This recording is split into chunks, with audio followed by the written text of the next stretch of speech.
Brother Thomas here, 40 years a monk, 30 of them reading chronicles others forgot. The records on who made medieval religious art and why tell a different story than the common one. Medieval churches weren't decorated to be beautiful suede. They were built to replace a Bible that most people couldn't read. The standard version goes like this. Medieval religious art was made by devout monks working purely for the glory of God, but the actual records show ordinary people focused on food, work, and survival, not on the legend. So let me read you what I found. Not the costume history, the real texture of the time. There was usually no soft landing into the morning. Most medieval people couldn't read. Pope Gregory I, writing in 600 AD, stated that images in churches served as the books of the illiterate. A stone church interior covered in painted scenes of biblical history was literally a picture Bible for a congregation that owned no books. In practical terms, the morning was about stabilizing the day before it could unravel. The first hour often decided whether the rest of the day would feel manageable or chaotic.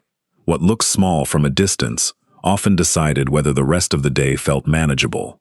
That is why ordinary routines deserve more attention than the stereotype usually gives them. Seen up close, the poor man's Bible was not just a visual detail. It shaped mood, behavior, and the amount of strain people had to absorb before the day was done. That is why details like art as Bible for the illiterate mattered so much.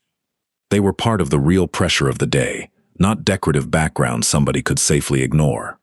That was when routine turned into sustained labor.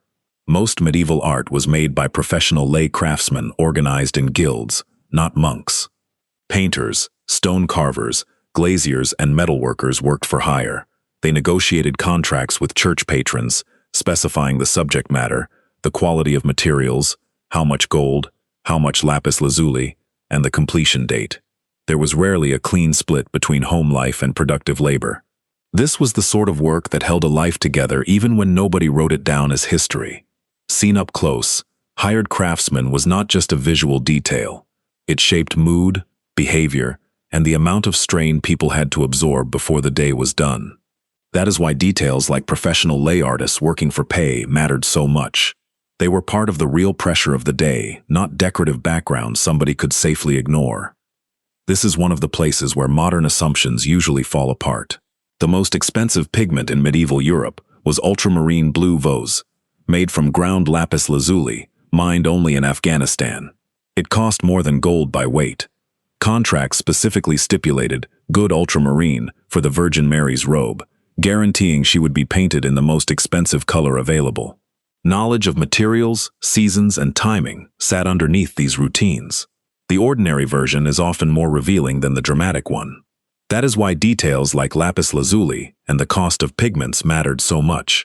They were part of the real pressure of the day, not decorative backgrounds somebody could safely ignore. If you slow the scene down, the routine becomes easier to read. Most people were not performing for history. They were trying to keep ordinary life from slipping out of control. Later in the day, the physical side of life became harder to ignore.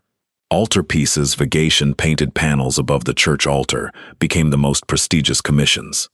The patron who funded an altarpiece expected to appear in it, painted in a corner kneeling in prayer, or to have their coat of arms in the frame. It was both devotion and advertisement. The physical environment kept pressing on every decision. The body absorbed the price of daily life more directly than most people today are used to.